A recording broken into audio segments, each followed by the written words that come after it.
is in the minds of men that the bastion of peace should be constructed.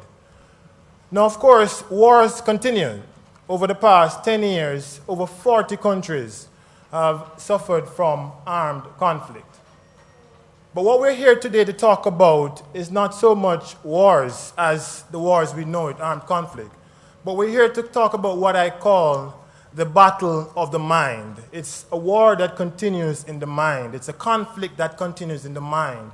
And this is what media and information literacy seeks to address. How can we fix the conflict going on in the mind, the decisions we need to take, the information we need to take, the decisions that will affect our personal, political, social, and cultural lives. We're living in a virtual and electronic world. Today, citizens' engagement has never been more important. But with the explosion of technology, what we have known as citizen engagement is changing. We need to rethink what citizen engagement is all about. And media and information literacy can help us to rethink citizens' engagement. I'm sure that many of you are living in this virtual world. I'm not seeing a lot of young people here, but what is really happening is that we, both adults and young people, is that we're living both in a physical world but also in a virtual world. There are parallel systems running. There are parallel education systems. There's a physical education system, there's a classroom as we know it, but there's also a virtual education system that our young people and adults are engaged in.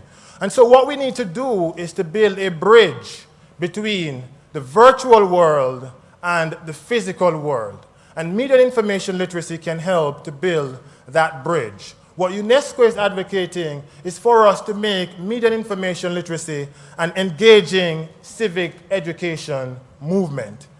And I like this quote from New London Group because they put it so aptly. When they say, if it were possible to define generally the mission of education, it could be said that its fundamental purpose is to ensure that students or citizens benefit from learning in ways that allow them to participate fully in public, community, economic life. And I want to emphasize participate fully in public, community, and economic life, because this is what media and information literacy is all about. This is a vision towards an engaging civic education movement. Now, there's been a lot of debates about media and information literacy, and you heard some of it from Professor Tyler earlier. But for us to move from pockets of successes to national programs, we need an harmonized approach. And I'll share a little bit about how UNESCO is pushing that harmonized approach. Now, what is media and information literacy? I think we have many experts here. These are two traditionally separate fields, information literacy and media literacy. For UNESCO, we have moved away from that attempting definitions because it's so difficult sometimes to get everything in one definition, and there's so many definitions saying so many things. And so we have been focusing on key learning outcomes, all right? Or key learning outcomes of media and information literacy.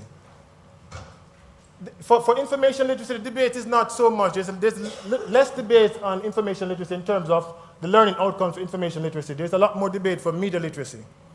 And for UNESCO, we have introduced one aspect to the debate where that media literacy is not only about critical analyzing media content, but we must start by understanding the roles and functions of media in democratic societies and in culture and in development. We must understand the role of media as a watchdog. We must understand the importance of freedom of expression and the need to have proper media laws. So we have introduced another layer of competencies before we get to the critical analyzing of media content. Now, there are different perspectives on these two overlapping fields, two converging fields. Those from the information literacy field, they believe that information literacy is a larger field and media literacy is just a part of information literacy. Of course, there's the converse. Those from the media literacy field, they believe that media literacy is a larger field and information literacy is a part of media literacy. There are those, believe it or not, there are those experts who believe that they're not equal, that these are different fields. It's difficult for me to see that in a converging world that we can see media and information literacy as separate fields. There are those who recognize that there's an intersection between media literacy and information literacy. But for Unesco, what we are proposing is that we take the union of these two fields of media and information literacy, that we see it as a combined set of competencies, knowledge, skills, and attitude necessary for the 21st century. So we're taking all the competencies of ML and IL, and we're bringing them together. And for us, media literacy plus information literacy equals media and information literacy. Now, there's so many different literacies. And this has been a part of the problem. I was speaking earlier to Manuel Pinto about keep restarting the dialogue and debates about media and information literacy. We're almost 40 years, and we're still not where we're supposed to be. And a part of it has been because there are so many literacies. Media literacy, information literacy, library literacy, digital literacy, computer literacy, internet literacy, social network literacy. There's so many literacies. And it could continue, all right? It will continue. UNESCO, we're arguing that this creates confusion for the policymakers. This creates confusion in the classroom. And we are trying to harmonize all these into a composite concept called media and information literacy. And we think that this approach is important for two reasons. It's forward-looking because it harmonizes the field of media and information literacy. And two, that there's so much convergence. There's so much convergence that now I can take my mobile phone and I can access a digital library, I can watch television, I can listen to radio.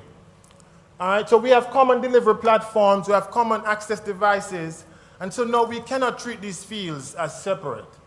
But more importantly, as we move towards integrating media information literacy in the formal education system, it is difficult for us to go to the educated and say, here's a curriculum for media literacy, here's one for information literacy, here's one for digital literacy.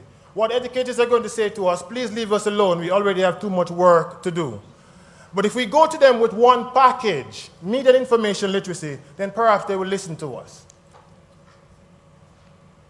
And so a group of experts who were working on a draft policy guidelines for UNESCO came up with this model, where we say that media and information literacy is in the center, or media, libraries, archives, museums, all the tools that we use for information sharing is in the middle. And the competencies first involve the purposes for which people use media and information, for entertainment, for problem solving, for research, for decision making, for intercultural dialogue. Then we have the second layer, which is understanding as competencies, understanding the roles and functions of media, understanding ethics of information storage and use, and professional standards of media and information. The next layer we have is the process. These are the skills that we need to develop. The critical analyzing and evaluating media contents, the use of ICTs, engaging with media and other information providers for self-expression. And for us, ICTs or digital skills are cross-cutting to the entire process. This is an harmonized approach that UNESCO is proposing so that we can make the field clearer to policymakers and to educators. So what we have are two pillars. We have the media literacy actors, the journalists, the communicators, the communication experts, the media experts. Then we have also the information literacy actors, the library specialists, the information specialists, the archivists. And what UNESCO is proposing is that what is needed is the common foundation, MIL, common purposes. These two pillars can come together and can work together to create greater change in education system. We need a common foundation, and we also need a common connecting pillar for media literacy and information literacy actors, and we have common objectives. So this is the approach that UNESCO is proposing for greater impact and for us to move from pockets of success to national programs. Our strategy is to first focus on teachers. We need to develop media and information literate teachers. We don't think that we should make the mistake that was made with ICTs in education when we rushed to put technology in the classroom, but we fail to make the teachers competent to use these tools. And so we say first we need to, what's happening here?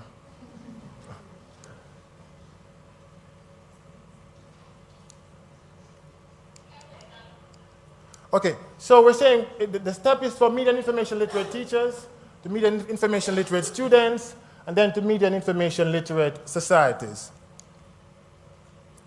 Now for the third pillar of the process is to have a common curriculum. What I've described before forms the basis of the media and information literacy curriculum that was developed by UNESCO. The curriculum is based on 3 broad themes: knowledge and understanding of media and information discourse, evaluation of media content, and production and use of media and information. Each module is divided into 4 different parts: the core subject, the core learning objectives, core competencies, and the pedagogical and assessment approaches. There are 10 modules, and you can see them there. I'll not go through all of them. But we have 10 modules in the curriculum, and 11 modules in the curriculum. We have divided the modules into core and non-core modules. This curriculum has now been translated, or is being translated in 10 different languages, included several languages from Europe: French, Spanish. The Portuguese version was launched recently. The Russian version is was also launched recently, and it's also being translated in Armenian and into Greek. Now for the fourth aspect of moving from pockets of successes to national program is that we need to have media and information literacy policies and strategies. We heard from Professor Tyler earlier that it's important to make clear what is the development framework for media and information literacy. And we need to link that development framework to policy formulation, but we cannot stop there, because many times we have policies, but the policies sit on a shelf. Why? Because we do not give action, we do not give legs to these policies, so we need to also develop strategies.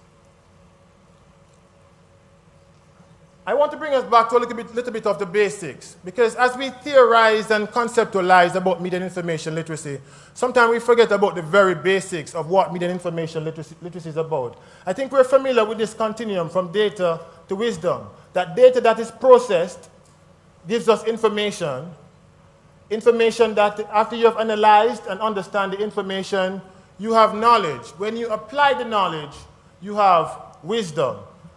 Now, the step from moving from knowledge to wisdom is very important, because a doctor who knows all about the impact of tobacco and cancer, but still smokes a pack of cigarettes a day, is not wise. The same thing applies to what we're doing for media and information literacy. What we're saying, we have the knowledge from research. We have the wealth of research showing the impact of media and information literacy on personal, economic, social, and political life. But are we applying the knowledge that we have to get to the point of wisdom?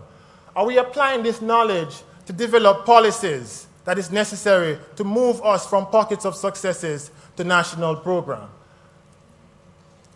You might see there's some question marks there from wisdom, because perhaps we can go further. And some experts may argue that maybe after you apply wisdom, then you perhaps get to innovation, or some might say after you apply wisdom, maybe you'll meet God. But I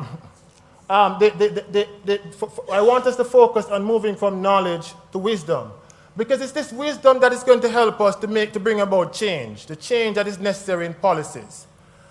We are not going to achieve media and information literacy as a mass engaging civic education movement without policies, without national policies. The informal sector is important, and we should continue to do that. The two are not mutually exclusive. But if we want to ensure that every citizen becomes media and information literacy, we need to have policies, that we need to apply wisdom. We need to have a vision. What's our vision for young people in our society? We need to create consensus, and this meeting is a start to create consensus. The informal group on media literacy, and I hope they'll consider to make it media information literacy. But there needs to be national consensus. We need to bring all the stakeholders together to argue and to defend the need for change in policy. And of course, moving rapidly forward, we need to look at policy direction, resources, and action plan. I want us to touch quickly before I close on what should be the underlying principles of policies. You have heard me talk a lot about convergence, but it's not just convergence from a theoretical perspective, but it's a convergence also from a practical perspective. Because in many countries, what you have sometimes is the Ministry of Communication or Ministry of Media that is not working very well with the Ministry of Information. All right? Many times we have traveled across the world, and I'll go to a Ministry of Media and Information. Listen to me clearly. Ministry of Media and Information, and they have media literacy activities on one side and information literacy activities on the other side. But there's no meeting of the two. And resources are being lost there. The impact is being lost, and so convergence is not just about theoretical approach, but also a practical approach. The second underlying principle for policies from a UNESCO perspective is the rights-based approach. And by the rights-based approach, we're not talking just about the theoretical positioning of media and information literacy.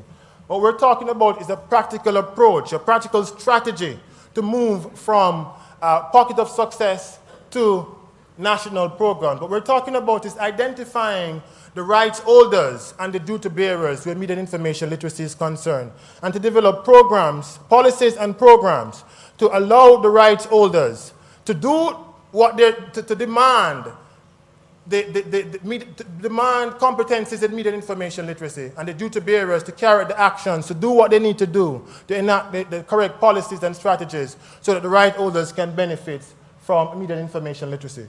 We need to shift from focus only on protectionism to empowerment. We know that when media information literacy, and particularly media literacy, was born, it was all about protectionism. It's about the concept that media are bad, and you need to protect citizens from media. But much of that is changing, and we're in a world now where the everywhereness of media, and technologies, we cannot escape media and technologies. This everywhereness means that we need to empower our citizens, because we cannot protect them for all their life. At some point, they will be in the world, and we can protect them even more. But if we give them empowerment skills, then they'll be better able to use media and information literacy competencies. 4 is knowledge societies. We know the principles of knowledge society: quality education, freedom of expression, access to information, and multiculturalism. And we believe that these should be underlying principles for MIL policies and strategy. We need to also take into consideration cultural and linguistic approach, and finally, a gender-based approach, which is very important to UNESCO's work, where gender equality right now accounts for more than 2/3 of inequalities around the world. And we feel that as we drive policies on media and information literacies and strategies, that we need to ensure that we have gender balance and gender equality in our approach. I want to highlight a diagram on protectionism and empowerment a little bit more, because this is important. And as you can see, the scale is tipped in favor of empowerment. We're not saying that protectionism should be thrown out. It's still important, particularly for children, for those underage. All right? And so UNESCO also, we have promoted the Convention on the Rights of the Child. And we're saying children still need to be protected, but we're saying that the two are not mutually exclusive, and the scale should tip in the favor of empowerment. Now, to develop MIL policies, we're not starting with a tabula rasa. We're not starting from scratch. We already have ICT policies in most countries. We have media policies. We have information policies, and we have education policies. All of this means that a node is missing is media and information literacy policies, and we need to integrate all of these. My final point as I close is the importance of us standing together. I showed you earlier the 2 pillars and the need for a common foundation and a common connecting beam, so that the media literacy actors and information literacy actors can come together.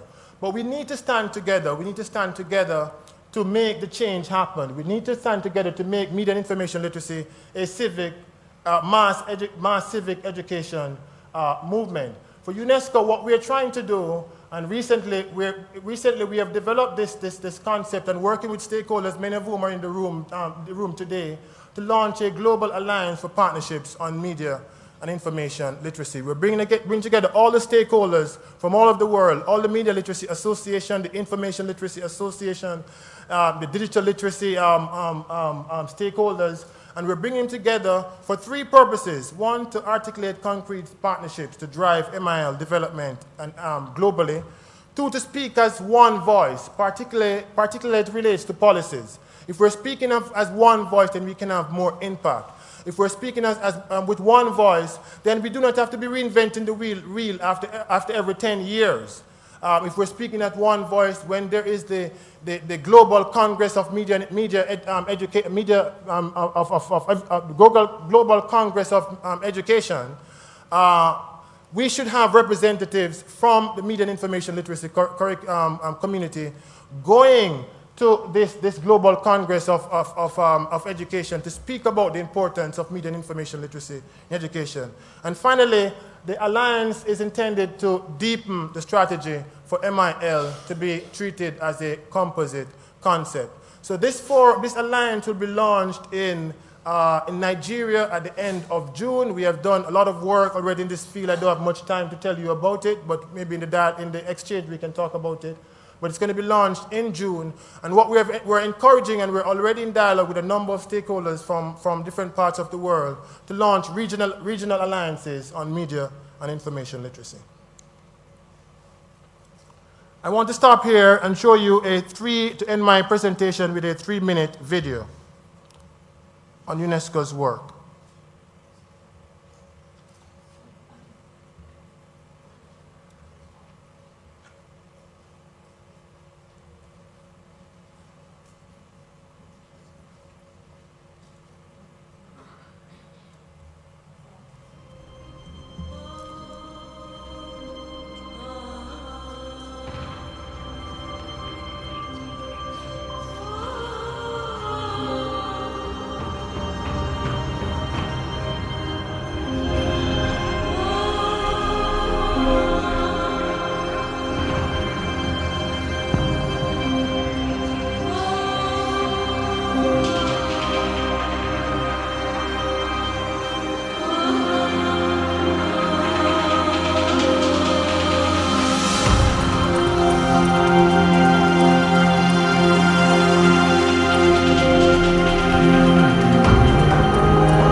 In closing, I'm sure we'll all agree that MIL is about people, about empowering citizens with skills to actively participate in development and good governance, peace, intercultural dialogue, and democracy.